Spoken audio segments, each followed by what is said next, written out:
and then we'll come back for some opening remarks from both Ranking Member Whitehouse and myself. You want to go first? No, go ahead. Okay, I want to thank Martin and Sheldon. They have been our leaders on this issue, and they've done such a great job.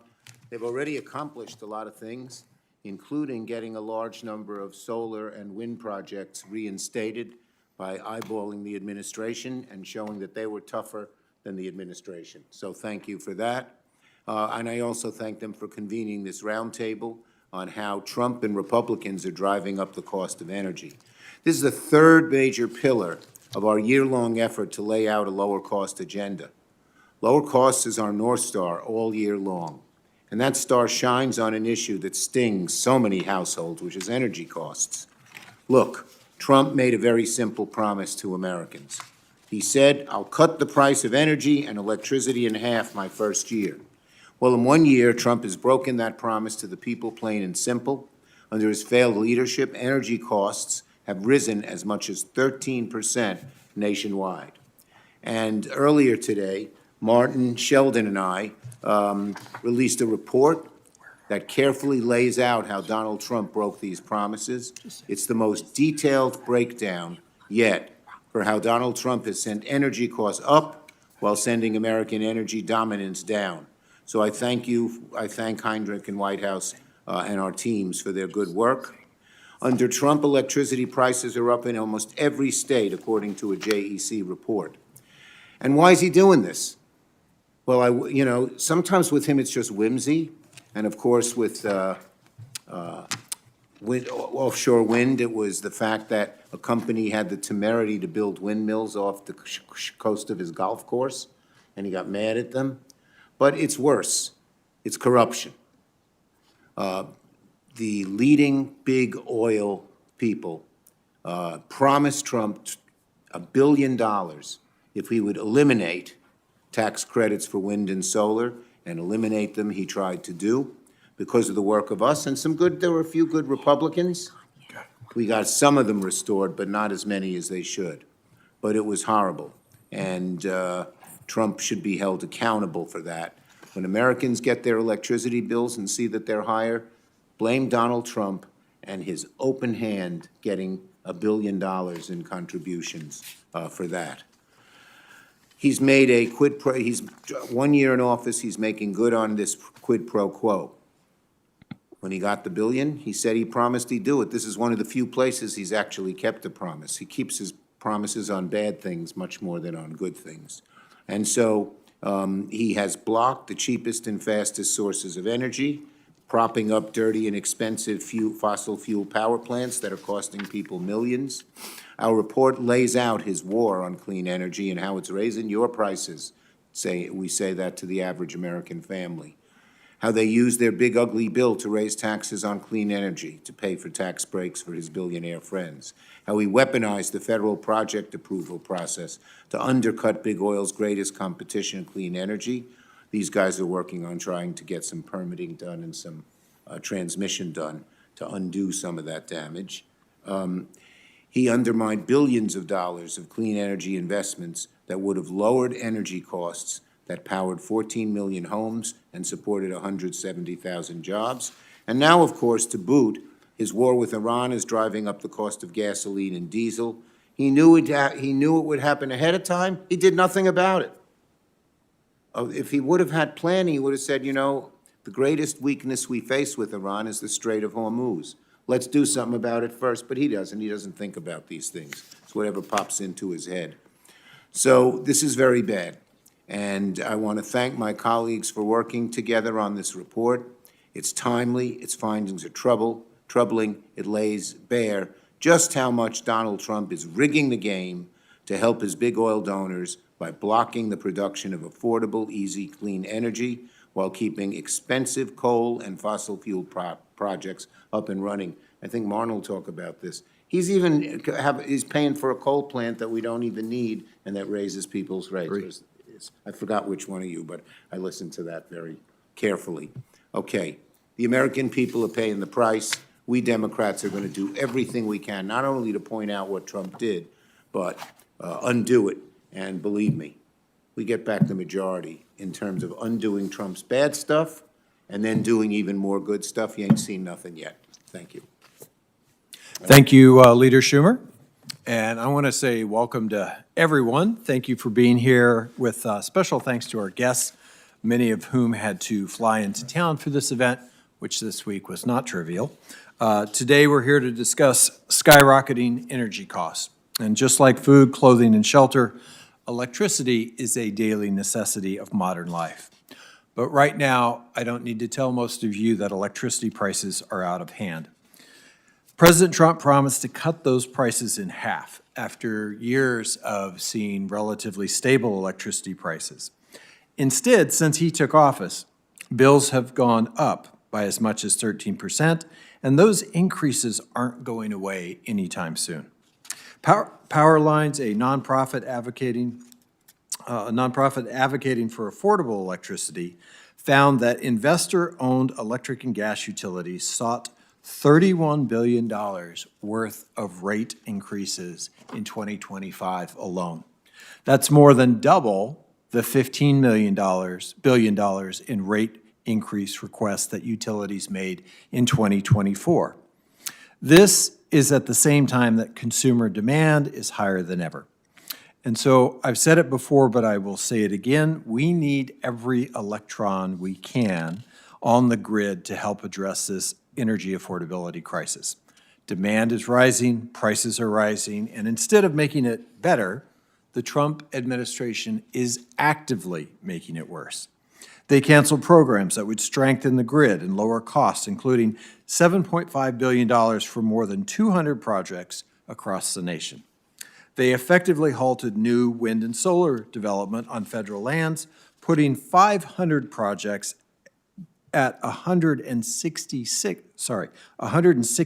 gigawatts of capacity at risk. And while we're just now starting to see project approvals trickle out of the Department of Interior, a lot of damage has already been done.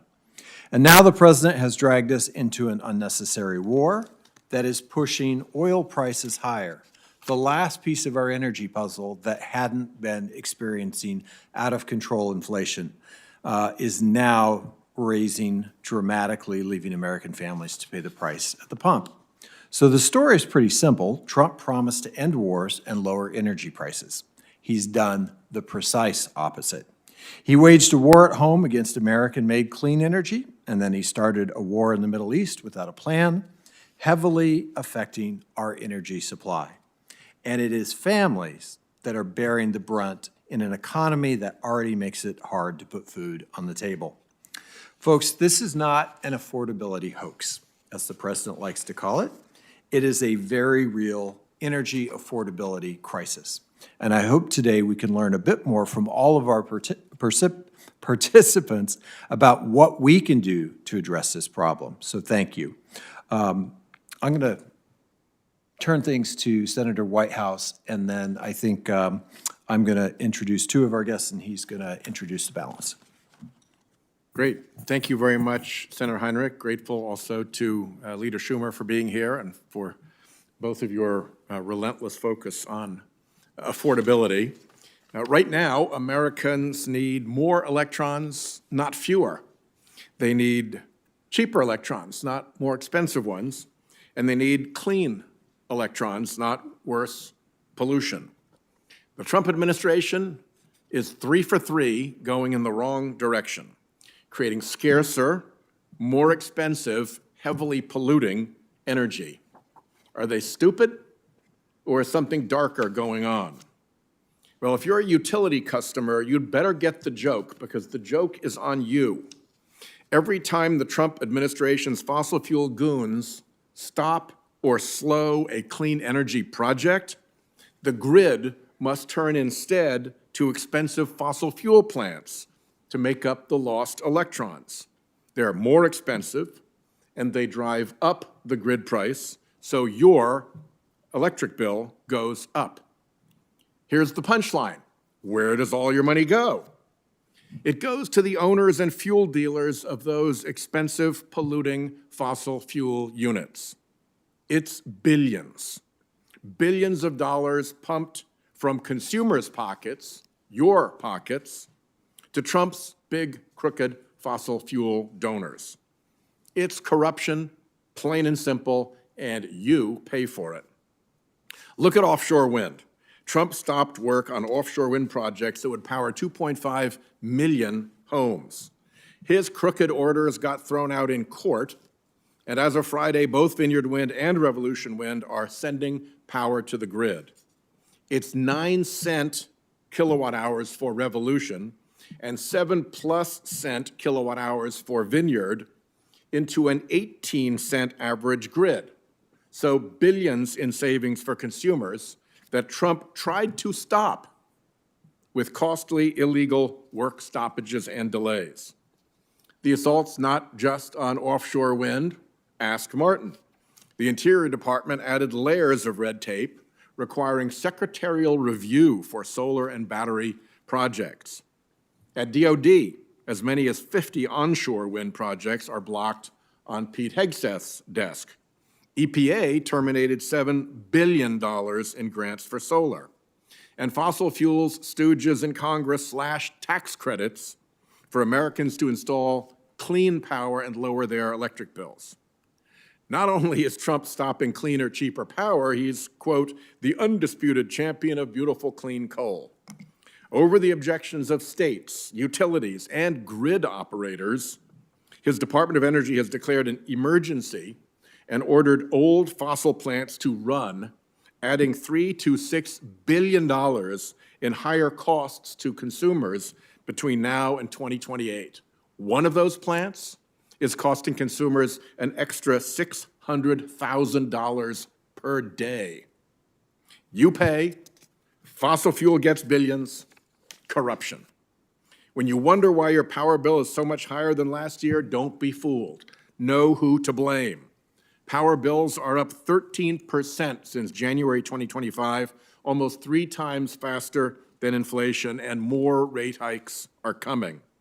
Trump's campaign pledge to cut your energy prices in half was a lie. Instead, he's forcing American households to pay billions to line the pockets of his fossil fuel cronies. They are so corrupt on costs that they just outright lie. Look at offshore wind. Written contracts show it's literally half the average grid price. They say it's too expensive, at least until they get to court. In court, we filed affidavits asserting that there'd be hundreds of millions of dollars in savings. They knew better than to deny that in court, but it didn't stop them from running out to X and Fox News and keeping up the lies. They're so corrupt on pollution that they have a corporate hotline to get EPA pollution exemptions handed out like candy. They pretend greenhouse gases don't pollute, and they refuse even to count the health costs of air pollution. They even fake the math. This is not by accident. This is all on purpose. The scheme is simple. Trump's big fossil fuel donors sell more oil, gas, and coal. You pay the bill. You breathe the pollution. You face the wildfires and the flooding already blowing up your homeowners insurance market. By the way, that is a crash just waiting to happen. Homeowners insurance crashes, mortgages and real estate markets crash. And property values crashing drives the economy into 2008-style recession. The warnings are everywhere. Trump's stooges don't care. It's all a big grift for his big donors. The master must be served. We have a great panel today, and when Martin's going to do his introductions, I'll start by introducing Anya Poplawska, Senior Policy Advocate at Acadia Center and an expert on power grid policy, who will discuss the cost impact of Trump's stop work orders on offshore wind farms like Revolution Wind. And we will also be joined virtually by the Honorable Robert Reich, who served in 3 presidential administrations, most recently as Secretary of Labor under President Clinton. Time magazine named him one of the 10 most successful cabinet secretaries of the century. Secretary Reich will point out the corruption that underlies the energy decisions raising your utility bills. So thank you all for being with us, and back to Martin for his introductions. Thank you, Senator. Catherine Zing serves as the Tribal Program Policy Director for Grid Alternatives and oversees best practices, strategic development, and campaign oversight for tribal, state, and federal level policies and initiatives. As a proud member of the Ho-Chunk Nation, Catherine centers Indigenous placekeeping in policymaking spaces.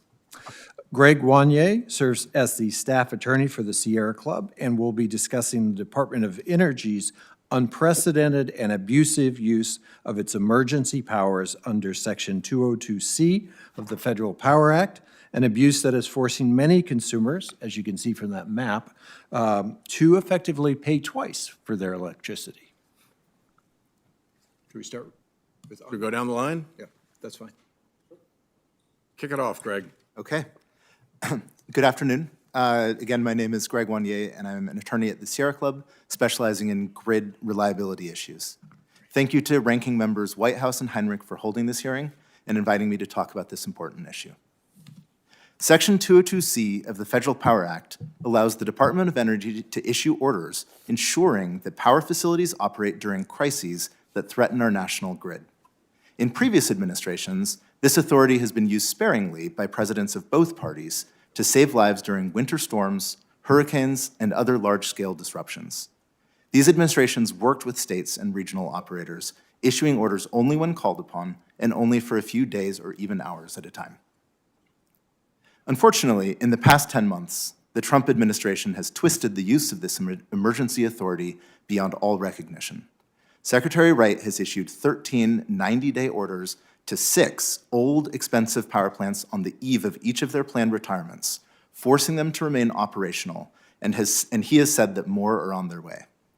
Not one of these orders was requested by the relevant plant owner, grid operator, or state or regional regulator whose responsibility it is to keep the lights on. To the contrary, these same grid-responsible entities had already determined that the plants could retire without destabilizing the grid, and in many cases had linked retirement of the power plants with construction plans for cheaper and cleaner replacements. The coal sector is in decline because it is incredibly expensive to create electricity by burning coal. This economic reality, along with rapidly developing cheap and clean energy technologies and an influx of natural gas, has led to a rapid transition in the industry, with 330 coal plants retiring or converting in the past 15 years. When Secretary Wright issues a 202C order forcing a coal plant to remain operational, he is forcing that plant owner to spend tens of millions of dollars on a facility that no longer provides economic value. And his solution to that problem is to tell those owners to recover their losses from ratepayers. That means American households already strained by high energy prices are being asked to foot the bill for these orders. Sierra Club has years of experience evaluating coal plant costs and has created a tracker to help the public understand the real cost these orders impose on ratepayers. We created a visual aid right here showing the states that will be impacted. In our best estimate, the 13 202C orders issued so far have already cost ratepayers in these states over $230 million.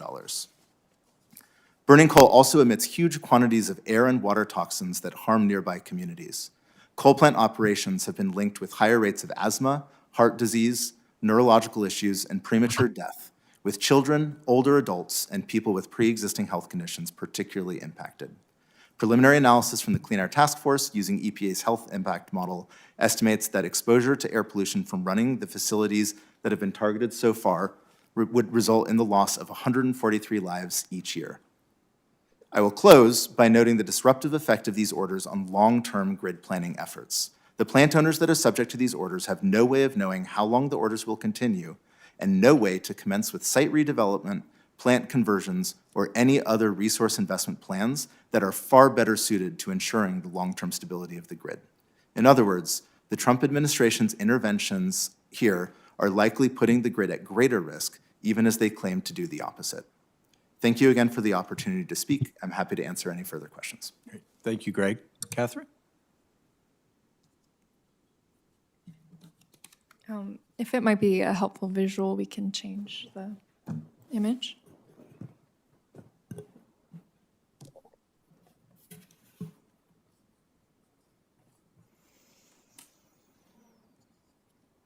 Thank you.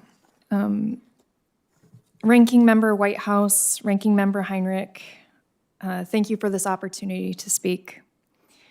Hini karagiwi, maihete rashra katringa hingairi, hochunk rashra wihanga hingairi, napa hipi nunkshna. Hini karagiwi. Greetings. I just introduced you in my language, which is Ho-Chunk.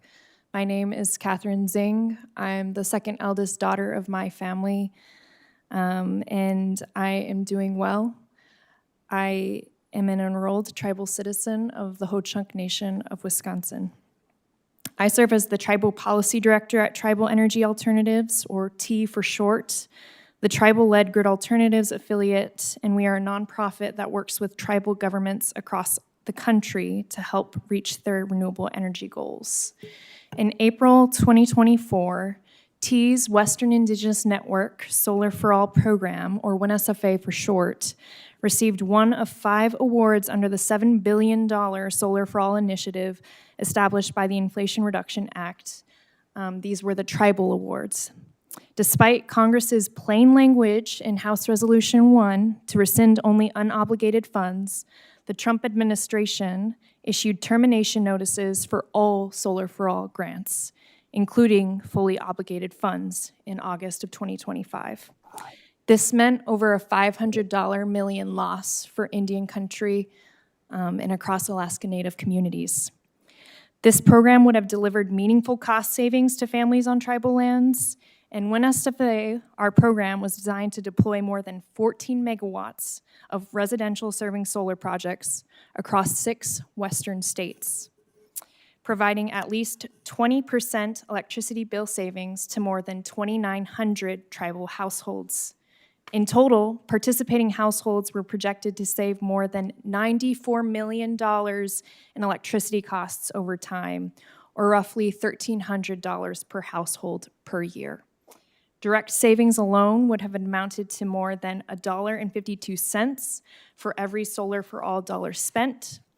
The health, environmental, and climate benefits from reduced pollution would have increased this return on investment even further. But beyond all of the combined dollars in savings and economic benefits provided to the tribes, this program meant advancing tribal energy sovereignty, allowing tribal governments greater control over how energy is generated and used within their communities. Across the country, families are searching for practical ways to lower energy costs.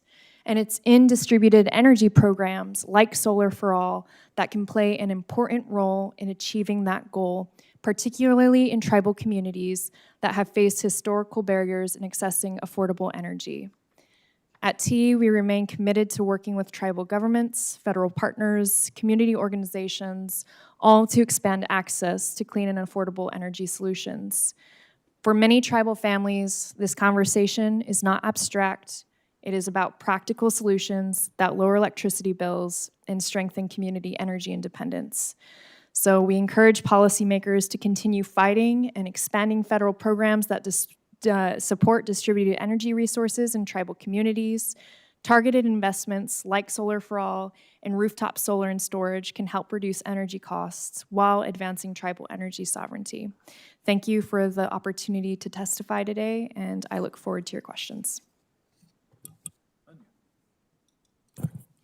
Ranking Member Heinrich, Ranking Member Whitehouse, and distinguished senators, thank you so much for having me. I'm honored to be here. My name's Anya Poplavska, and I'm a senior policy advocate at Acadia Center, a Maine-based nonprofit working across the Northeast on climate and clean energy solutions.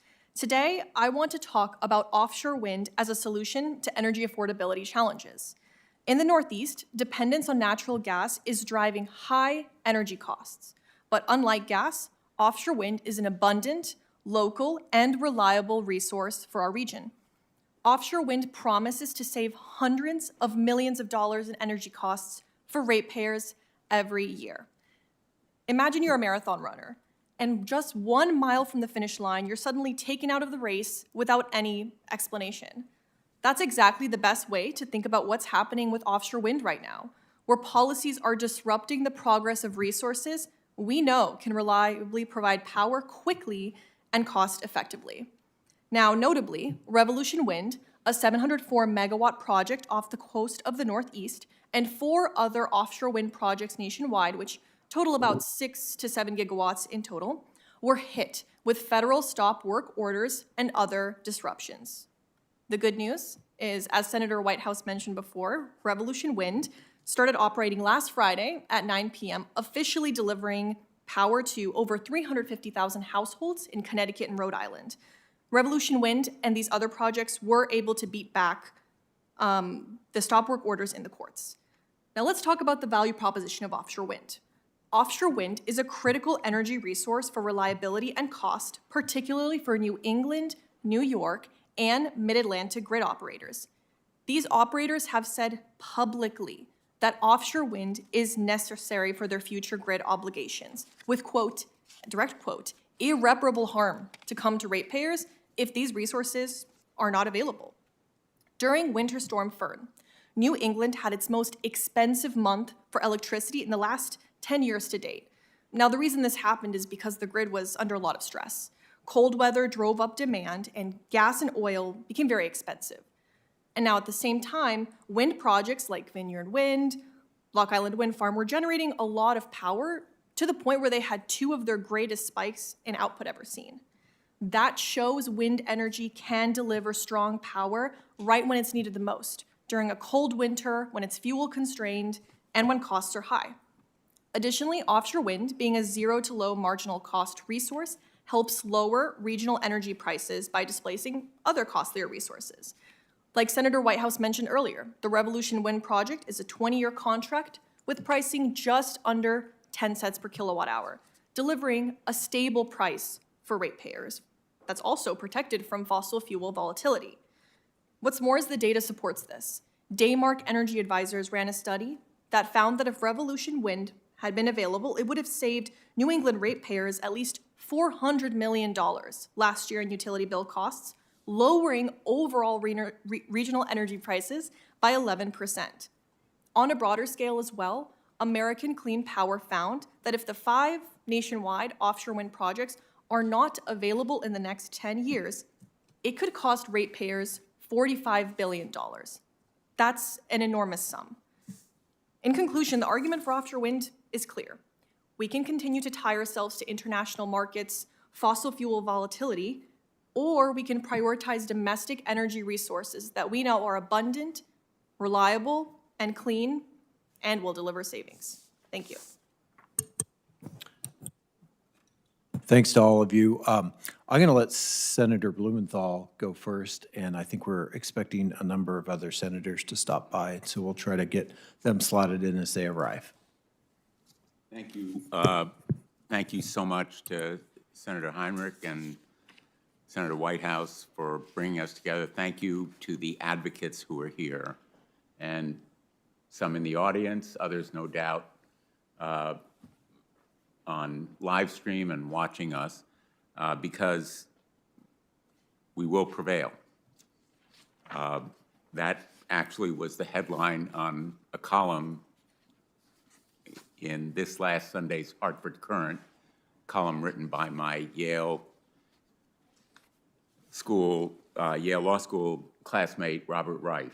Bob may be listening. I don't know whether we Actually, I apologize. Do we have him ready to testify? I would gladly yield to Bob Reich. Thank you, Senator. My close friend and classmate, Yale Law School classmate. Bob, it's great to see you. I came here to see you. Secretary, take it away. Well, Senator, we'll call you privately, Dick. It's awfully good to see you. It's awfully good to be here. You can call me anything you like.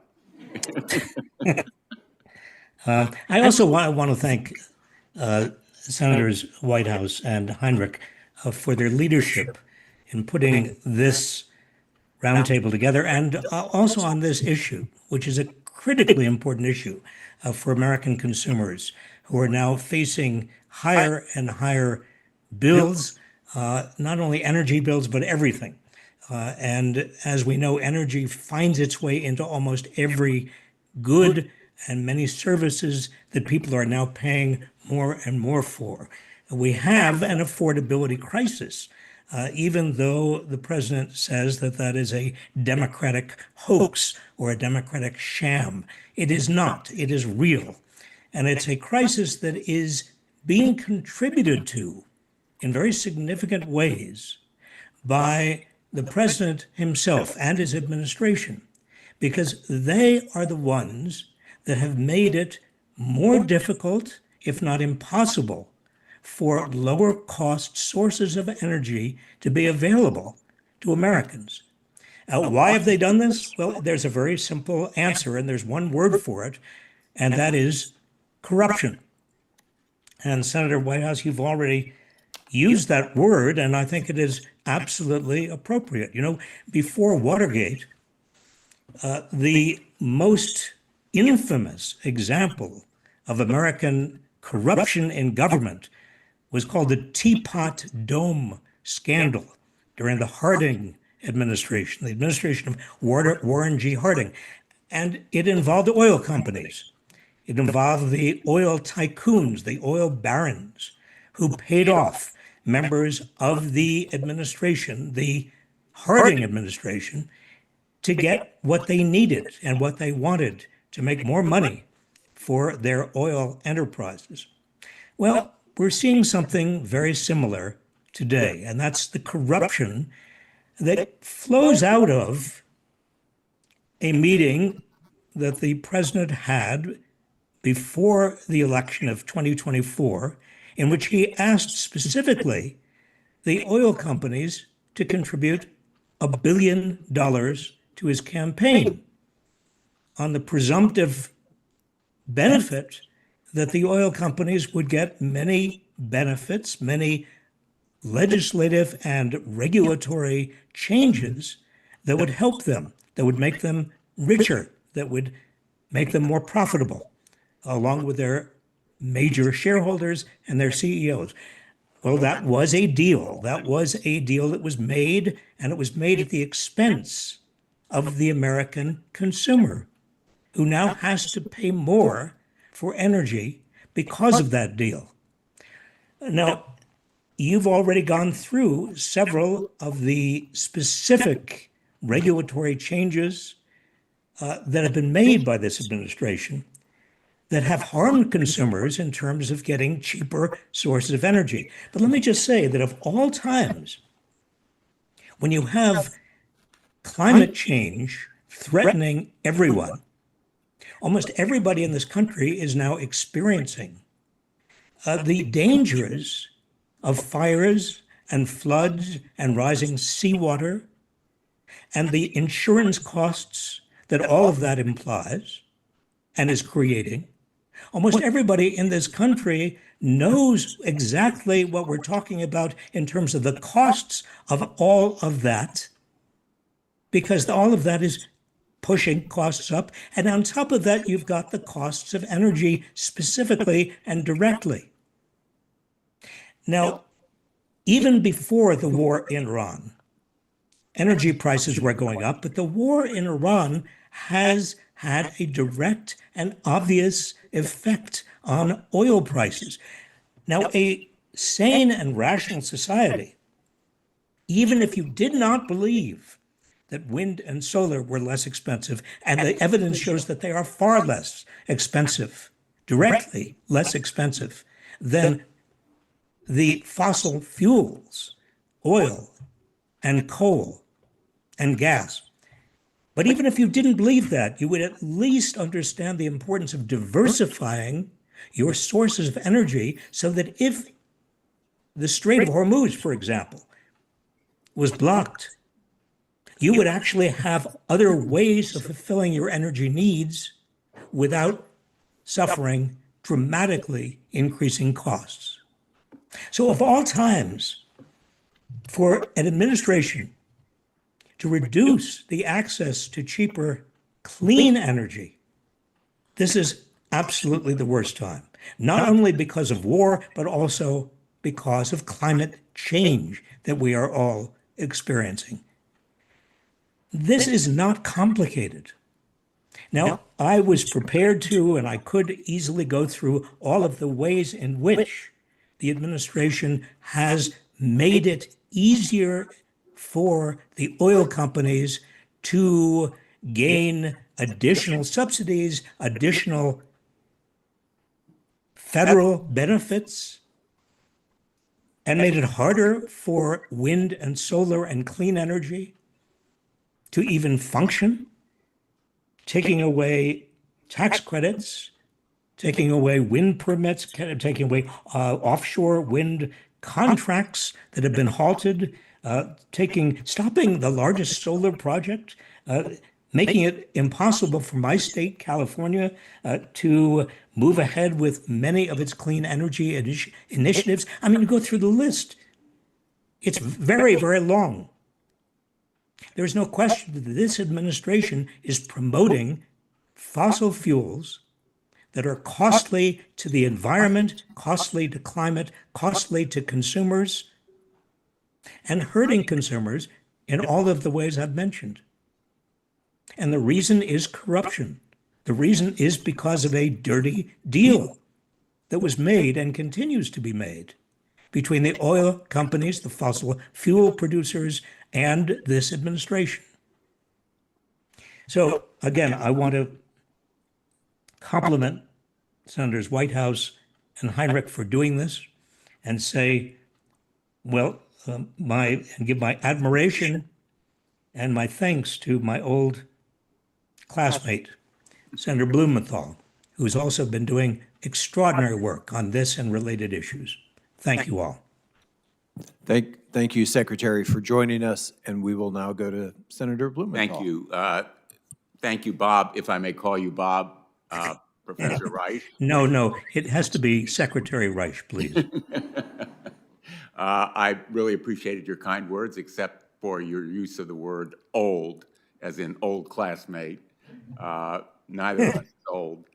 I want to say I've learned, again, the lesson never to allow Bob Reich to go before you in speaking. He's made a number of the same points I would have made, but much more eloquently than I could. But the issue of corruption really is so central to this conversation. On the other hand, we know that we are on the right side of history. When you think for a moment, and I've been learning a good deal about the Middle East in the last few years as a member of the Senate and visiting Saudi Arabia. The Crown Prince of Saudi Arabia is moving beyond fossil fuels. He wants his economy to no longer be dependent on oil. He wants to be the tech center of the Middle East. He wants to liberate his country from dependence on the revenue from oil, because he sees the future for fossil fuels in the world.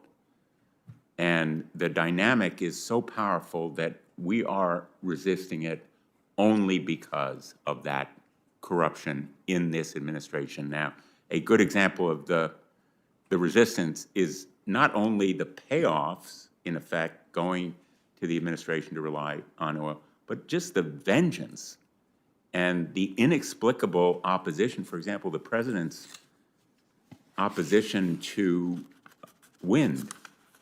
He just has it in for wind. He opposed Revolution Wind off the coast of Connecticut. It is now complete. It is generating, as of last Friday night, enough energy to save Connecticut consumers $500 million a year. $500 million a year in lower electricity costs because of Revolution Wind, which he has opposed with 2 stop work orders, which were struck down by the federal courts. And he continues to oppose other wind projects on the East Coast and elsewhere for no good reason. No good reason. He's raising electricity costs, imperiling jobs, and our economy in Rhode Island and in Connecticut. Data centers, pose a potential threat to electricity prices. Senator Van Hollen has a very good bill on this issue. I am a co-sponsor. I have a bill. Both of our objectives is to make sure that the big tech companies, I don't know whether all of you recall the picture at the inaugural on the stage. Who was on the stage? Big tech. And we are now threatened, our electricity prices, by the potential for it swallowing huge amounts of electricity. He and I have bills that would force big tech to bear their fair share of the financial burden of generating the electricity necessary for those data centers. My question, and I apologize for the long-winded introduction, relates to the role of the federal government. I'm a former state attorney general. For 20 years, I fought our electricity companies, our utilities, when they wanted to raise electricity prices. States bear the primary burden for regulation. But the federal government, through FERC, ought to be playing a greater role, the Federal Energy Regulatory Commission. I would like to know from you what kind of more meaningful oversight FERC should and can play in protecting consumers, recognizing that right now, a lot of their authority relates to transmission, not generation. We know there's a difference. But on the other hand, our utility companies often are charging us for only transmission. And they are guaranteed a profit. They are literally guaranteed a rate of return, regardless of what the cost of the electricity is, and they make money even when our prices rise and people try to use less. So let me just ask you if you have any thoughts about the Federal Energy Regulatory Commission. Yeah, Senator, thank you for the question. First, I just want to acknowledge the addition of large load and data centers to the grid is undeniably one of the most significant developments of this past decade. And I thank both you, Senator Van Hollen, for your leadership in trying to address this issue at the federal level. I think what I would say, and I think Sierra Club would say, is that both state and federal regulators play a crucial role in stepping in and ensuring that the influx of data centers and large load does not impact existing customers and existing, American households that are paying energy prices right now. Unfortunately, what we've seen so far in the past couple years has been what we've seen is that an influx of large load, large amounts of large load is spiking prices across the country. And I think nowhere is that more profound than in PJM, which is the grid operator for 13 states, stretching from Senator Van Hollen's state of Maryland out to Chicago. In the past 2 years, ratepayers in PJM have paid an extra $16.6 billion extra additional dollars for capacity, as a result of which wholesale costs have risen 50% year on year. This is a profound impact, and I think energy or households across the PJM region are very well aware of this. What I would say in terms of what the federal government should do, I think what we most need are clear guardrails, both for grid operators and for utilities, to ensure that the true costs of interconnecting these spot loads, these large loads, are accounted for and separately accounted for from the cost of providing energy to all of the existing ratepayers. We think we need to make sure that we're paying attention to this issue, and I'd say the time is very ripe for action because data centers are coming online now, and utilities, grid operators are planning accordingly. And I guess the final point I would just make is a larger system requires more transmission. Thank you. Secretary Reich is going to have to leave at 4:20, so if anyone has a question specifically for him, we should jump to that now.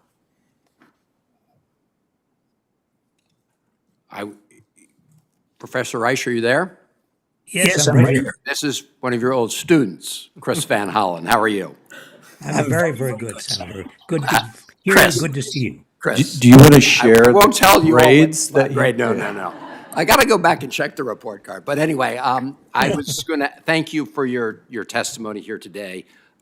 If you could take a look at the legislation that I've introduced along with Senator Blumenthal and my colleagues, the Power to the People Act.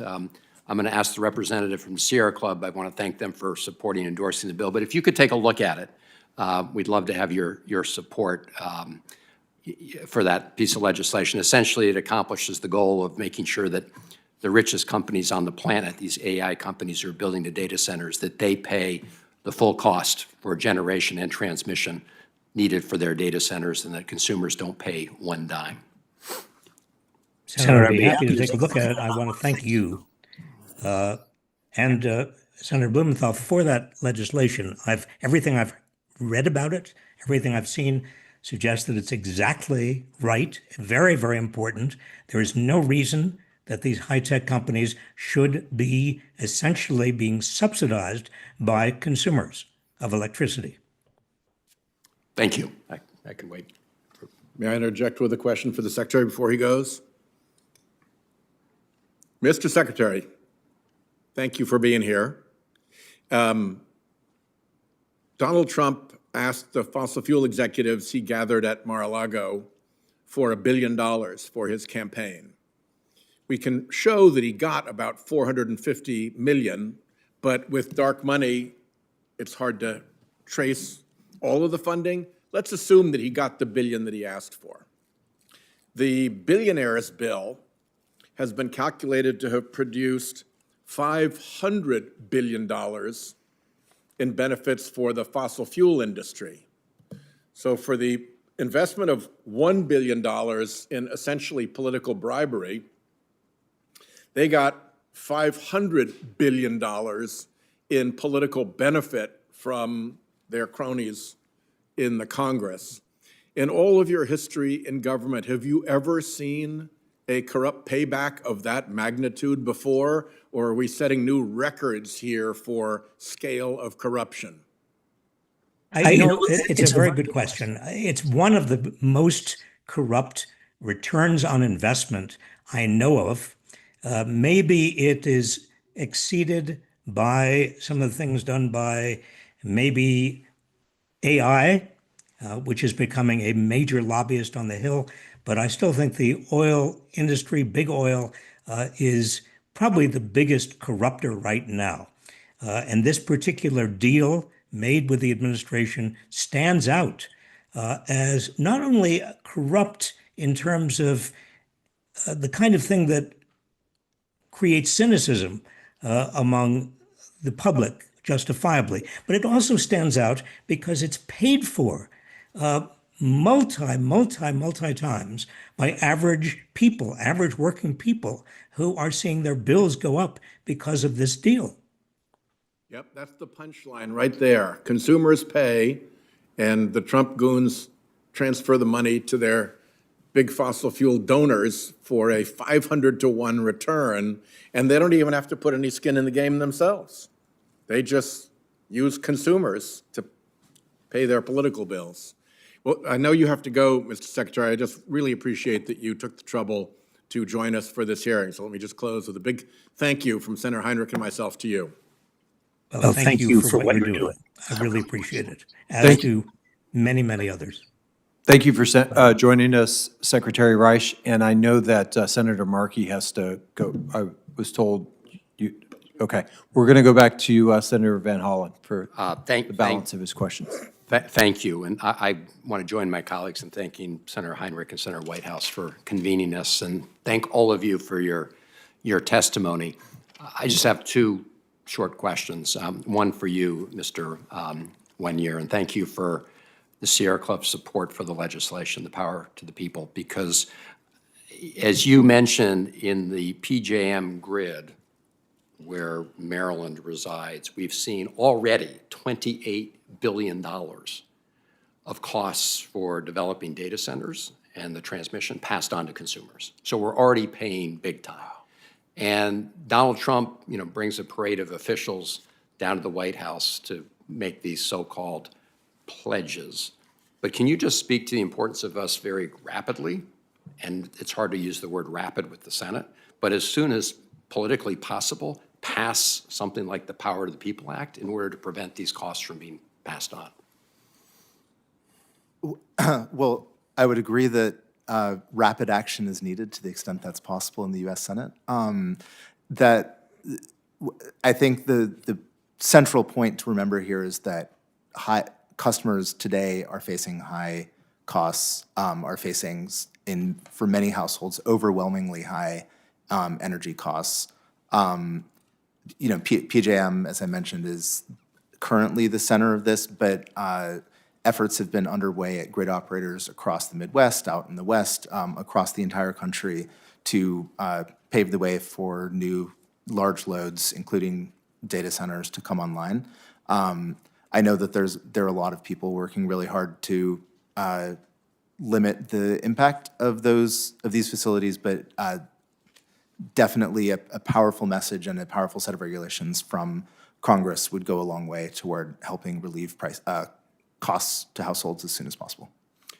Thank you, appreciate that, and keep working together. So second quick question relates to the attack by the Trump administration on a number of clean energy incentives that we've provided, including one that Senator Markey and I worked on that is tied up in litigation right now for a green bank, climate bank. But the other is Maryland's offshore wind efforts, because U.S. wind was all permitted, ready to go, and the Trump administration right now is trying to block it. Can you just talk about, and this is designed to produce a lot of clean wind energy to Maryland and the Mid-Atlantic. Could you just talk cumulatively about how their attacks on offshore wind are going to be driving up prices to consumers? Ms. Poplavska.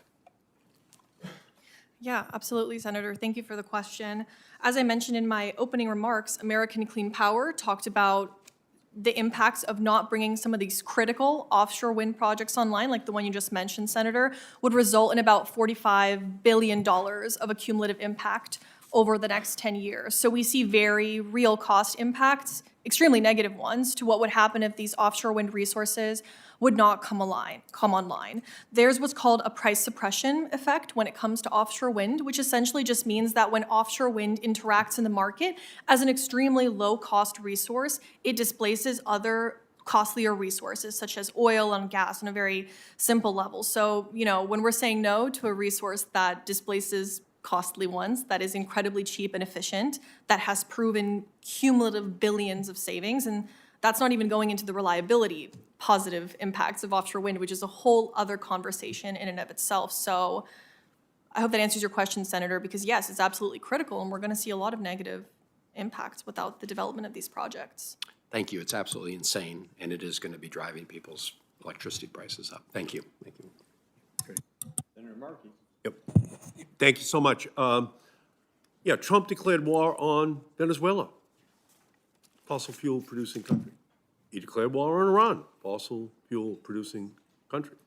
But he also declared war, energy war, against New England, against the East Coast of the United States, by suspending the construction of all of the offshore wind projects. Just declared war on us, declared war on our consumers. And we're still in that war. We're having this battle because of our domestic natural gas industry.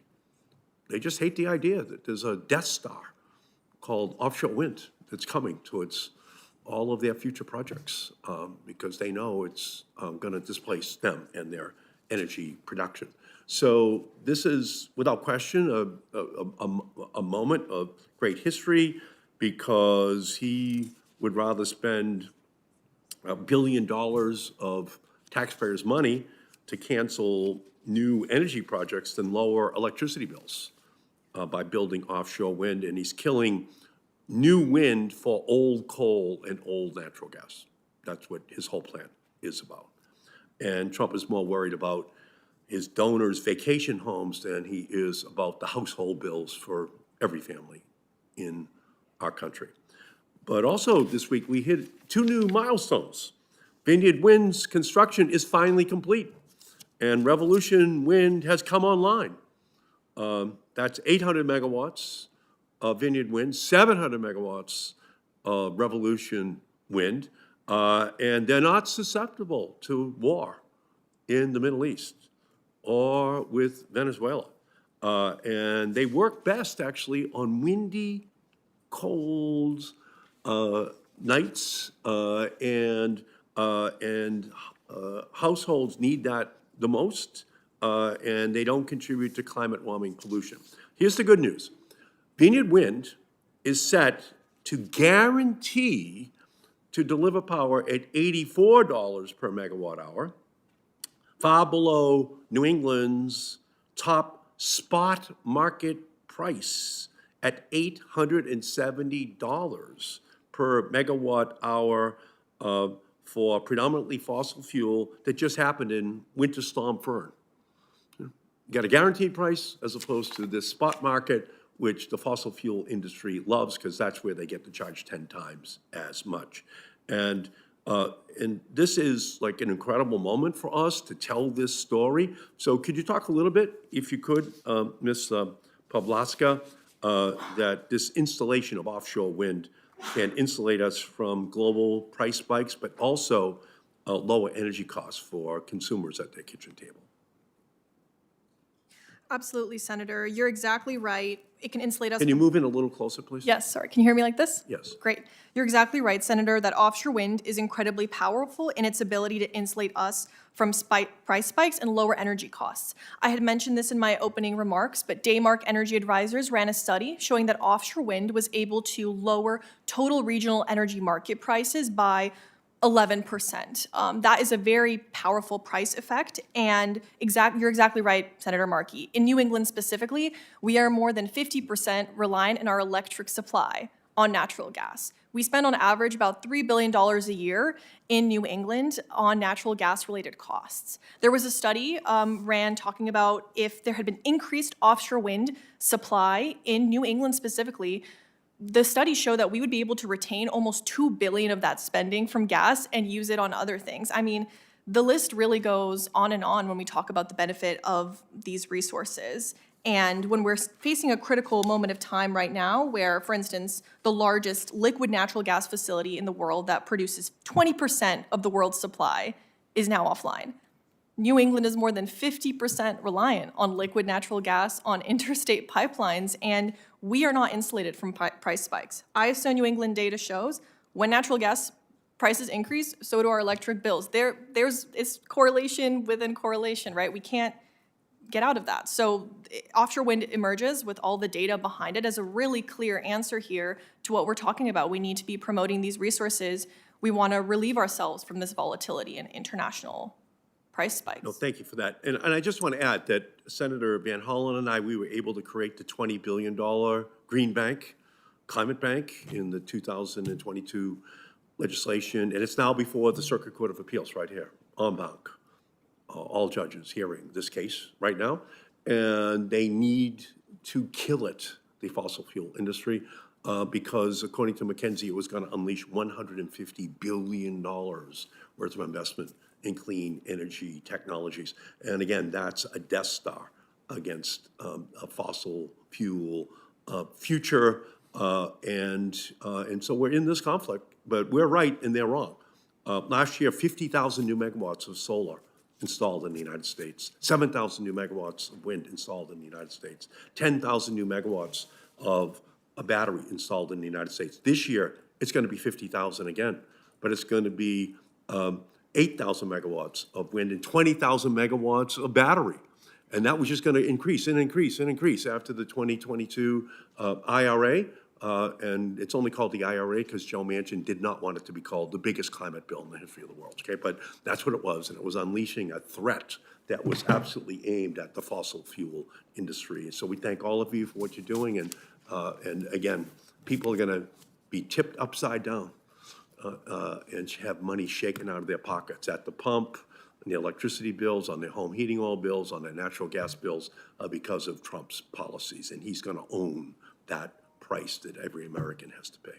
Thank you both, Mr. Future Chairman, for having this hearing today. Senator Whitehouse, do you have some questions you'd like to ask our panelists? I'd be glad to. Ms. Poplavska, you have talked about how the offshore wind is going to displace higher cost energy sources. Could you just walk people who are listening through exactly how that happens? Describe the generation stack and how the system works. Because I think once people understand how it is that slowing down offshore wind moved money from their pockets to fossil fuel donor pockets, it's hard to unremember that. And if you could give us that explanation, that'd be really helpful. Certainly, Senator, folks can hear me, right? I think it would be helpful if we kind of zoom out to answer your question and look at it in terms of thematic framing. It really is a comparison of fossil fuel resources versus clean energy resources like offshore wind. Like any project, you have capital startup costs, right? That's true for fossil fuel resources and clean energy resources. But when we say that clean energy resources have a zero to low marginal cost, strictly speaking, marginal cost means for every additional unit of generation after you're done with capital investment, what does that cost look like? For fossil fuel generators, they have to talk about costs of supply, like we just talked about, which are tied to international volatility. But the sun shines and the wind blows for free. So aside from a few maybe smaller costs, renewable energy projects don't need to worry for each incremental unit of generation for their costs in the same way that fossil fuel volatility does. So when we have offshore wind enter what's called the bid stack with all these different kind of generators, they come in at such a low cost for that reason that they're able to displace these other more volatile resources that we're talking about. Commissioner Dykes in Connecticut uses the quote, offshore wind keeps a lid on prices. So that's kind of the way to think about it. You add in this price, it lowers the prices along the board, and if you take it out, you have to put in something that generates something more expensive. Give us a description of the bid stack. Yeah, the bid stack, essentially what that means is when energy resources are bidding into energy markets, you have resources that essentially line up from lowest price to highest price. And the demand and the price needs to meet at a certain area where that is called the clearing price, like the very last resource before, you're done. We cleared it at this price. And so you visualize this bid stack, and this clearing price right here is actually the price that everyone in that resource stack takes home. So imagine if you bid in at zero, you're taking home this price. So a resource like offshore wind can generate a lot of revenue from that. Does that answer your question, Senator? So the grid operator runs this process, Yes, correct. and there are a whole bunch of plants of various kinds that are out there, and they offer to the grid operator what they can sell power at and how much they can provide. Yes, And the grid operator takes the least cost stuff first, correct. so they work their way up. What happens when a big offshore wind facility comes online to the units that would otherwise be running but have been displaced? What's the effect on the marginal fossil fuel units that don't get reached by the grid because along came offshore wind and made cheaper power available? Right, absolutely. In general, that's what we referenced earlier, this concept of price suppression. When you have the lower cost offshore wind resource come in, it means you don't need to dispatch maybe these more expensive resources down near the end of the bid stack that you otherwise would have to. And in effect, that means that the clearing price that we had just talked about becomes a little bit lower, right? And the whole market, all of us ratepayers benefit from that in the end. So the expensive fossil fuel units that get displaced stop making money. So the Yes. owners of those and the fuel dealers for them have a huge motivation to try to suppress the clean energy stuff, because that way they keep getting called up and they keep getting paid. And when they get paid, they not only set the price for their own unit, but they set the price for everything. Correct. So consumers take a huge beating when a expensive fossil fuel plant comes online. Yes. Gives them quite a motive to mess around in politics and tell the Trump administration to mess around with offshore wind and onshore wind and solar permitting. So tell us the worst story, Mr. Weiner, about these coal plants that are essentially dead to the generation stack, can't run efficiently or cleanly, can't meet any reasonable market clearing price, and yet like zombies are being brought back to life by the Trump administration. Once they start walking the earth again, who are the losers? Well, the main losers in this whole effort to keep coal plants online are American consumers, households. Those are the ones that are paying the higher prices for keeping coal plants around longer than they really should, by any right, be operating. You mentioned in your question that some of the plants, they're broken down. If we can, well, I guess I don't need the map. Of the 6 plants that are targeted, there are multiple units at each of these facilities that are incapable of operating even over the 90-day period for which the orders are issued. So, for instance, the Schaefer plant in Indiana, one of the 2 coal units that was targeted, Unit 18, is literally incapable of operating. Its owner, NIPSCO, has announced that it's incapable of operating and has announced that it would take $1 billion in investment to operate both of the coal units at that facility that were targeted just for another 2 years. At Craig in Colorado, the plant had a major malfunction in December, immediately after the first order was issued to that facility, and it, instead of retiring the facility as it planned, it was forced to make a capital investment to make that repair. At J.H. Campbell in Michigan, Unit 2, which is one of the coal units that's been targeted, has barely operated since it was targeted by this administration because from what we have heard, consumers doesn't have that's the owner of Campbell, the ability to bring it back online. So the administration is absolutely targeting plants that are several of the units of which are just not able to operate. And the reason for that. Hard to bring the zombies back to life. Yeah, so these facilities have been planning for retirement for multiple years. In Tri-State, one of the owners of the Craig facility said that they started deferring maintenance on their coal plant in 2019 in preparation for retirement at the end of last year. That deferred maintenance helps keep plants running for the long term, but when a plant is going to retire, right, you don't want to make those types of investments. When you're It costs money to decommission a plant, doesn't it? It does. And the utility gets to collect from ratepayers the cost of decommissioning a plant. So they've already collected the cost from ratepayers of those steps to phase out those plants? Yes, all of the costs associated with the planned retirements of the coal plants have already been worked into ratepayer and into rates that have been agreed on in previous years. And how are local health effects from the plant running? Well, so not all the plants are running, but when the Were plants, they to run?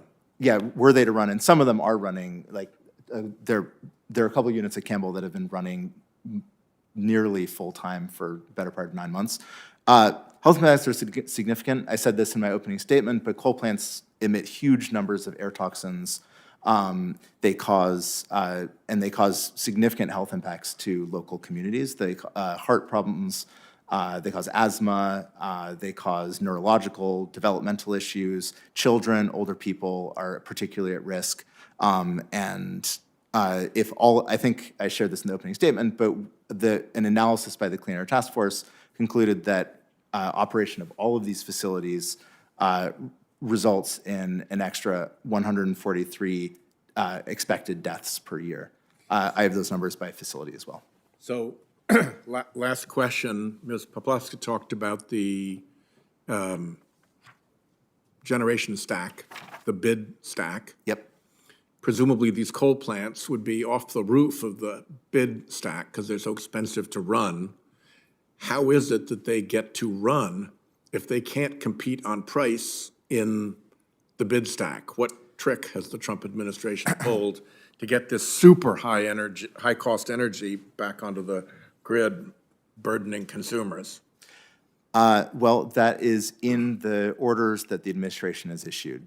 So Section 202C allows the Department of Energy to enable cost recovery for any facility that's targeted by an emergency order. It does not authorize the Department of Energy to require economic operation of the units.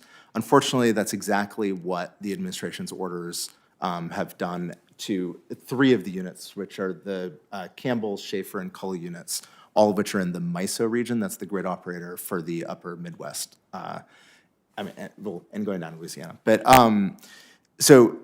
what they have done, what DOE has effectively done is informed MISO, this grid operator, that it must allow these coal units to operate and to bid in effectively at $0 to ensure that they clear the bid stack that Ms. Poplavska was describing. And then how do they get paid if they're not being paid through the ISO at $0? Well, they do get paid the clearing price for the energy, so that's part of the money that they do make that amount. Yeah. But that's not enough to keep the coal plants in the black, because that's why they were being retired in the first place, right? Coal plants aren't retired just because, they're retired usually because they're uneconomic and less effective than the replacement available generation. That's the case here. So when the coal plants lose money or fail to recoup enough money in the energy markets to cover their costs, this has already happened. The owners of the 3 plants in the MISO region have already filed at FERC, Federal Energy Regulatory Commission, to ask the ratepayers across the entire MISO North and Central regions, which are highlighted in this map here, to ask them to basically pay for the plant. So ratepayers, it's not just ratepayers in Michigan and Indiana, it's ratepayers in Minnesota, Iowa, Illinois, Missouri, Kentucky, that are helping pay for the costs of these facilities. So much for Republicans liking free markets, huh? You get to cheat on the stack. Thanks very much. Thank you, Mark. A shorter way of saying that is customers always get the bill. That is certainly what has been happening thus far. Ms. Zing, I'm going to give you our last question here, and then we're going to wrap up, and the ranking member and I are going to go out and do a little bit of a press availability. But can you talk, I just want to put some color on your testimony. Can you talk a little bit about the energy burden in tribal communities relative to the U.S. population as a whole, the sense of like how much energy makes up of the financial burden of a given family on a given month, and then talk again and reiterate what the savings would have been if those grants that were legally obligated would not have been canceled. Yeah, absolutely. Thank you for the question, Senator. I'll just pivot a little bit for the folks in the room. We've talked a lot about big energy resource deployment, and at Tribal Energy Alternatives, we represent distributed energy resource access. And we believe that one of the quickest ways to get to a clean energy grid is by deploying a lot of distributed solar and a lot of storage assets.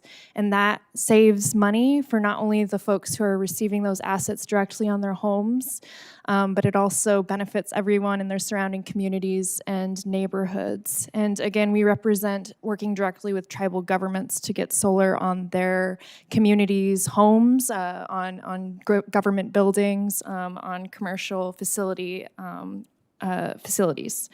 So for folks in the room, the energy burden across the country is defined as the percentage of your gross annual income that you spend on energy-related costs. This includes electricity, it includes heating, it includes fuel. And the average energy burden for each person maybe in this room maybe sits at 3 to 5% of your income is going to be spent on energy-related costs. Well over 75% of tribal residents on tribal lands exceed the national energy burden, with several tribal residents sitting at the 10% energy burden zone, which would be defined as severe energy burden. The total savings at our Western Indigenous Network Solar for All program was meant to deliver $94 million in the lifetime of the solar projects that we were going to install. And as I mentioned in my earlier testimony, that is equivalent to about $1,300 per household. And you might be asking yourself, well, why are energy costs and the energy burdens, why is it so much higher in Indian country?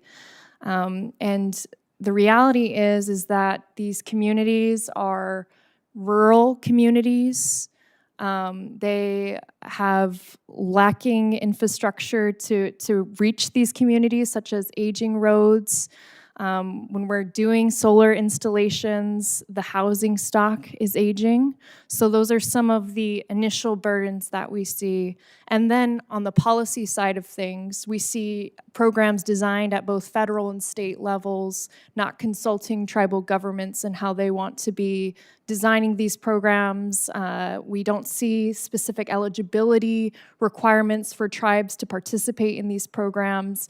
And we don't see these programs reaching tribes in the way that we would like to see them. And Solar for All was unique because of the thoughtful program design. Tribal governments were consulted, and the extreme amount of care and outreach that we were dedicating to our program during design and also first round phase when we were awarded the funding amount. I'll leave you all with this one story.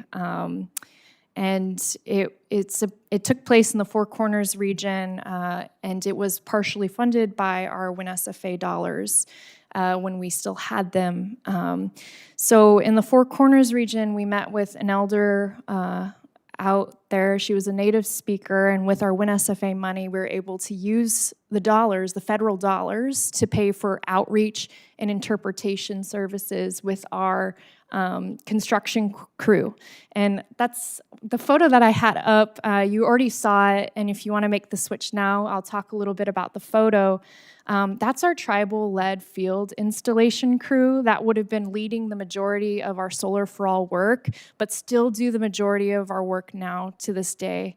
This was a recent installation. Our crew right there, sitting out there, is with the Ute Mountain Ute tribe down in Colorado. And we had local workforce trainees come out because from the tribe itself, we wanted to train up the local workforce. But with this Four Corners project I'll talk about, there was an elder out there, and she had a previous solar install. We didn't do it, but we came in to fix it up because her battery broke. She didn't have an electricity bill. So beyond just savings to her electricity bill, I don't even think that's one of her concerns necessarily. It's about electricity access. And so when her battery broke, she suffered a heat-related illness that is, very unique to the area of the Four Corners regions. If you've ever been out there, I'm from Phoenix, Arizona myself, so I understand what it's like to be in a very hot climate. And she suffered a heat-related illness, so our construction team was working against the summer clock in this area to get her a battery that worked and a battery that would provide her with the needed heating and cooling that her home had. And when our team was able to install it, what she was able to describe to us, was not only the fact that she had this new thing in her home. It was the fact that she now had ease and security to go into her home, have cooling, and care for her family, and care for her animals. She had time to focus on her traditional way of living, which is when we talk about renewable energy transitions, it's about supporting traditional ways that still exist within our tribal communities as well. So that's just one of the many stories that we have that WIN-SFA represented to us, the countless staff, coalition partners that we worked with. And again, that bottom line of, yes, $94 million in savings, countless other tribal awards that were removed, and we are hopeful and pivoting and moving forward. In your state alone, we have 2 pueblos we're working with this year in 2026 to get them some residential and community solar in their communities, and we'll continue the good work. Thank you. Well, with that, I think we're going to wrap. Thank you all for being here, and there will be more of these, I think, because today we talked about electricity, and while Electricity rates, our costs are up somewhere around 13%. We can also talk about natural gas, where Trump administration's never seen an export permit they didn't like. And so natural gas is also up 60%. Coal, we're paying for it twice, as Mr. Wanye explained today. So those prices are hitting people. And then now we have gasoline at $4 a gallon because of Donald Trump's war of choice. So we'll be having more of these, and we hope that you'll join us. Thank you. And we're happy to take reporter questions right now. Oh, we're gonna do it now? Yep, we're gonna do it here. So feel free. Schum's coming back. He said he was going to. We'll be here in 1 minute. We'll hold a minute till he gets back. I just called him Schum's in plain view. Oops.